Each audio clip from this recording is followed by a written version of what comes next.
Hello everyone, my name is Harshita Sonia. Today we will discuss our data science and SEM playlist. Fifth question: distinguish between parametric versus non-parametric models. So here is the difference table: parametric models and non-parametric models. So what are parametric models? Models that assume a fixed form of the function and have a fixed number of parameters. And what are non-parametric models? Models that do not assume any fixed functional form. Parameters grow with data. Uh, and assumptions for parametric models are a strong assumption about the data distribution, and for non-parametric models, few or no assumption about data distribution. On the basis of flexibility, parametric models are less flexible and limited by choosing the function. Non-parametric models, on the basis of flexibility, they are highly flexible, shape adjust to data patterns. On the basis of data requirement, parametric models works well with small to medium data sets. In non-parametric models, it requires large data sets to learn the patterns. Then now come to training speed. Parametric models speed is fast, it computationally cheaper, and non-parametric models are slow and computationally heavy. Now come to interpretability. Parametric models are easy to interpret, and non-parametric models are harder to interpret.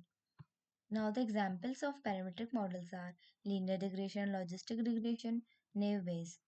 And the example of non-parametric models are KNN, decision trees, random forest, and SVM with kernels. Now we will see the difference between supervised versus unsupervised learning.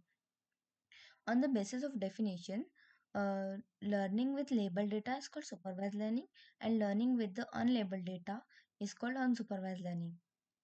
On the basis of goal, what is the goal of supervised learning? It predicts the outcomes or classify the data.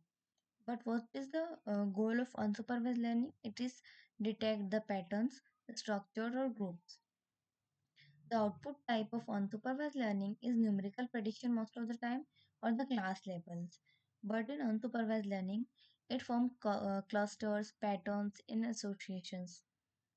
Uh, supervised learning. In supervised learning, model learns from correct answers provided during training. But in unsupervised learning, model learns without any predefined outputs. Its use cases are unsupervised. Supervised learning use cases are spam detection, price prediction, disease classification, and the use cases of unsupervised learning: customer segmentation, market basket analysis, anomaly detection, etc. Now, example of unsupervised learning: linear regression, decision tree, SVM, neural network, etc. And the example of unsupervised learning are K-means, PCA, hierarchical clustering, and a priori algorithm. Now let's come to the part B of question number 5.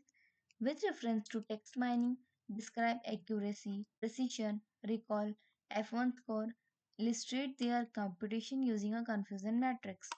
And text mining, such as spam detection, sentiment analysis, topic classification, we evaluate the performance of a classifier using confusion matrix based metrics.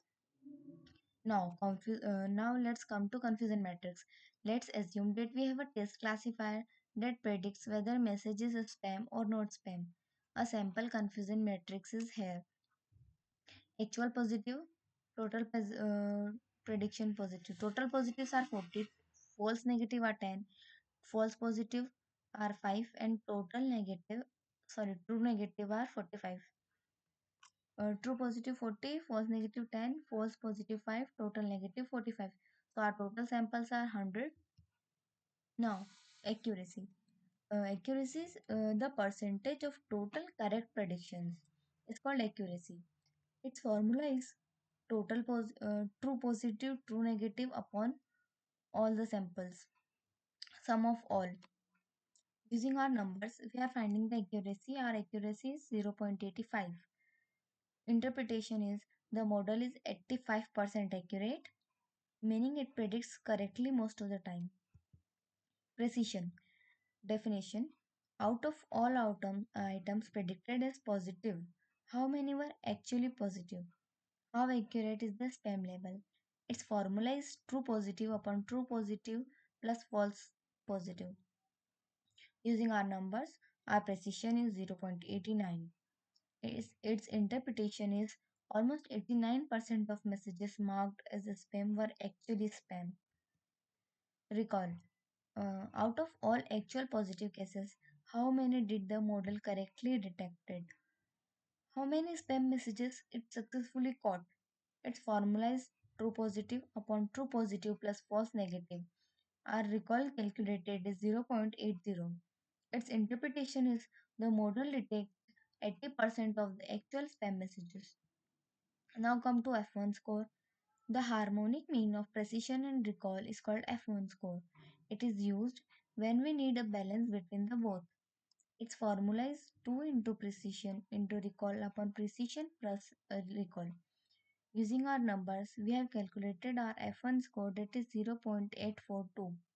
Its interpretation is our F1 score is calculated as 0.84, showing balanced performance between catching spam and avoiding false alarms. So this is for this video. Now we will continue our questions on the next video. Thank you so much.